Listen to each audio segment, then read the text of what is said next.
नमस्कार। आज हम एक बहुत ही ज़रूरी सवाल पर बात करने वाले हैं। इस बदलती हुई अनिश्चित दुनिया में भविष्य के लिए एक सही और कह सकते हैं एक सुरक्षित करियर कैसे चुनें? चलिए इस गुत्थी को सुलझाते हैं। तो सीधा मुद्दे पर आते हैं। जब चारों तरफ एक बड़े आर्थिक संकट की बातें हो रही हों, तो अपने करियर का रास्ता कैसे तय किया जाए? ये एक ऐसा सवाल है जो आज शायद हर किसी के मन में है, और आज हम इसी का हल निकालने की कोशिश करेंगे। तो सबसे पहली बात, हमें यह समझना होगा कि आने वाला कल चुनौतियों से भरा होने वाला है। फ्यूचर के बारे में कोई भी पक्के तौर पर कहना मुश्किल है, और इसीलिए एक मजबूत स्ट्रैटेजी के साथ सोचना बहुत ज़रूरी हो जाता है। देखिए, होने ये वाला है कि महंगाई यानी इन्फ्लेशन तो बढ़ेगी, लेकिन लोगों की कमाई शायद उतनी तेजी से नहीं बढ़ पाएगी। इसका सीधा सीधा मतलब ये है कि लोगों के खर्च करने की जो ताकत है वो कम हो जाएगी, और जब जेब में पैसा कम होता है तो जाहिर है लोग खर्च करने से ज्यादा बचाने के बारे में सोचने लगते हैं। और यहीं पर इस कॉन्सेप्ट को समझना बहुत जरूरी है। डिस्क्रिशनरी स्पेंड्स, ये वो खर्चे हैं जो असल में जरूरी नहीं है, जैसे बाहर रेस्टोरेंट में खाना, कहीं घूमने जाना या फिर कोई लग्जरी का सामान खरीदना। जब भी कोई आर्थिक संकट आता है तो लोग सबसे पहले इन्हीं खर्चों पर रोक लगाते हैं। इसीलिए रेस्टोरेंट जैसे बिजनेस जो पूरी तरह से ऐसे ही खर्चों पर चलते हैं, उन पर सबसे ज्यादा रिस्क होता है। अब इस पूरी समस्या को समझने के लिए एक बहुत ही पावरफुल मेंटल मॉडल का इस्तेमाल करते हैं। चलिए हेडविंड और टेलविंड के कॉन्सेप्ट को समझते हैं, जो हमें सही रास्ता दिखाने में मदद करेगा। इसको ऐसे समझिए, हेडविंड का मतलब है वो हवा जो सामने से आ रही है, जो आगे बढ़ने से रोक रही है। ये वो हालात हैं जो किसी बिजनेस के खिलाफ काम करते हैं, जैसे रेस्टोरेंट बिजनेस के लिए आर्थिक संकट। इसमें मेहनत बहुत लगती है लेकिन नतीजा कम मिलता है। वहीं टेलविंड वो हवा है जो पीछे से धक्का देकर आगे बढ़ाती है, जैसे कि एग्रीकल्चर जैसा जरूरी सेक्टर। यहाँ कम मेहनत में भी ज्यादा तेजी से आगे बढ़ा जा सकता है।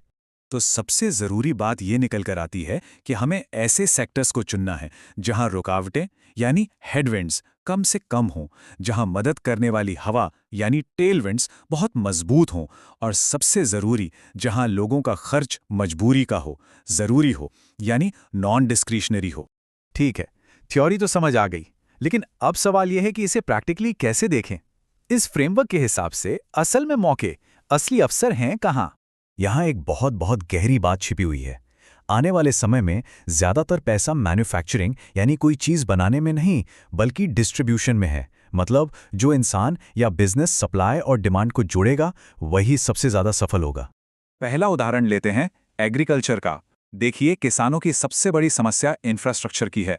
उनकी फसल सही समय पर, सही दाम पर शहर तक नहीं पहुंच पाती। तो असली मौका खेती करने में नहीं, बल्कि किसानों यानी सप्लाई और शहर के लोगों यानी डिमांड के बीच एक मॉडर्न डिस्ट्रीब्यूशन नेटवर्क बनाने में है, एक तरह का ब्रिज बनाने में है।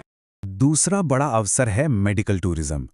पूरी दुनिया में महंगाई बढ़ रही है, जिसकी वजह से पश्चिमी देशों में इलाज करवाना बहुत महंगा हो गया है। वहीं भारत में वर्ल्ड क्लास हेल्थ केयर बहुत ही कम कीमत में मिल जाता है। तो यहाँ भी अवसर एक नया बड़ा हॉस्पिटल बनाने में उतना नहीं है जितना उन विदेशी मरीजों को भारत के सही अस्पतालों से जोड़ने वाला एक प्लेटफॉर्म बनाने में है। देखा जाए तो ये भी असल में एक डिस्ट्रीब्यूशन का ही बिजनेस है।